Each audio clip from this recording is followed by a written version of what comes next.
नमस्कार मंडळी. तर नुकतीच रामनवमी झाली आहे.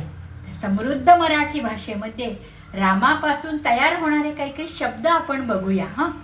रामकली संगीतातील एक राग, रामदूत मारुती राया, रामफळ एक फळ, रामबाण अचूक, आराम विश्रांती, थोर संत रामदास तुकाराम महाराज, रामवचन सत्य भाषण, परशुराम विष्णूचा 6वा अवतार, रामाचे स्तोत्र रामरक्षा, पहाट रामप्रहर, कामाची घाई पसारा रामरगाडा, थोडीशी कल्पना सुतराम, सुंदर देखणा अभिराम, विचारपूस परामर्श, दल बदलू आयाराम गयाराम, देवावर भिस्त राम भरोसे, नाशिकचे प्रसिद्ध मंदिर काळाराम मंदिर, विलास ऐशो आराम. मंडळी, मी आता पूर्ण विराम घेते, पण तुम्हाला काही आठवलं तर लाईक शेअर सबस्क्राईब करा आणि हो, कॉमेंट करायला विसरू नका.